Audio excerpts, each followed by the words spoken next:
কি গো, আবার চলে এসেছি তোমাদের কাছে রান্না নিয়ে। দেখতেই পাচ্ছ একদম আলু ভাজা চলছে। কি বানাবো বলো তো? ডিমের ঝোল। সেটা আবার কি রান্না সবাই জানে। আমার মতন করে দেখো কেমন লাগে খেতে। তা আলুটা ভাজা কমপ্লিট হয়ে গেল তেজপাতা জিরে দিয়ে। সাথে দেখো ডিম ভেজে রেখেছি, 5টা ডিম করেছি। একদম ছোট্ট ছোট্ট ডিমগুলো খেয়ে পোষাবে না, তাই 5টা করেছি।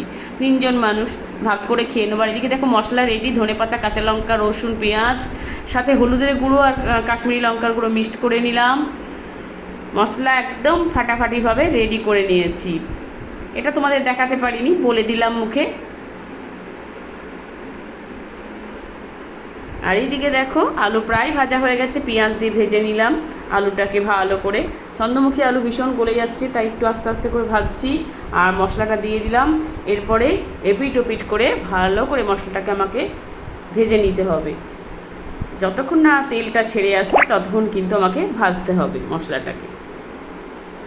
সুন্দর কালার এসছে, আর ধনেপাতার কাঁচা গন্ধটা একটা আলাদা, সাথে কাঁচা লঙ্কাও বাটা আছে। উফ, কী যে লাগবে খেতে, কি বলবো। আহা হা হা, মন প্রাণ জুড়িয়ে যায় ডিমের ঝোল যদি এইরকম হয়। আমরা তো খুব ভালোবাসি, কিংশুকবাবু ভালোবাসে না একদম। এরপরে দিয়ে দিলাম ধনের গুঁড়ো। অল্প পরিমাণেরই দেবো, বেশি খুব একটা দেবো না। সাথে দেবো জিরের গুঁড়ো, আন্দাজ অনুযায়ী দিলাম। আর চামচ বার করতে পারছি না, এত গরম, পেরে উঠছি না। কোনো রকমে রান্নাঘরে গিয়ে তাড়াতাড়ি রান্না করতে পারলে যেন বাঁচি। কিন্তু পেট তো মানবে না, গরম হোক বর্ষা হোক শীত হোক, রান্নাঘরে আমাদের ঢুকতেই হবে। রান্নাঘরই আমাদের ভরসা, তাই না? খুন্তি নাড়াতেই হবে। এবারে স্বাদ অনুযায়ী লবণ দিয়ে দেবো। দেখো প্রায় আমার মশলাটা ভাজা হয়ে গেছে, শুকনো হয়ে গেছে একদম, দেখতেই পাচ্ছ। যত ভালো কষানো হবে টেস্টটা কিন্তু ভালো লাগে। এরপরে দিয়ে দেবো আমার ভেজে রাখা ডিমগুলো।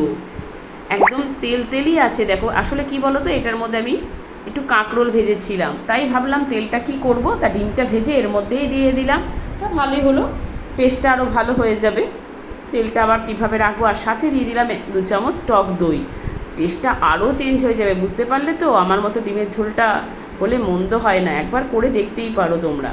কালারটা দেখো ফাটাফাটি এসছে, উফ কি ভালো লাগছে দেখে। তা চলো আবারও এপিট ওপিট করে কষিয়ে নেব একটু। গরম গরম ভাতে মন্দ লাগে না কিন্তু খেতে। আর সাথে দিলাম শাহি গরম মশলা। তা কেমন লাগলো আজকে রাতের মেনুটা? অবশ্যই জানাবে কিন্তু কমেন্ট সেকশনে। আর একটা লাইক অবশ্যই দেবে। এই রকম ঝোল করব, বেশি একটা ঝোল। হ্যাঁ, কালার তো দারুণ এসেছে, খেতে কিন্তু অপরূপ সুন্দর হবে বন্ধুরা। তা চলো টাটা বাই বাই, সবাই খুব ভালো থেকো সুস্থ থেকো, গুড নাইট।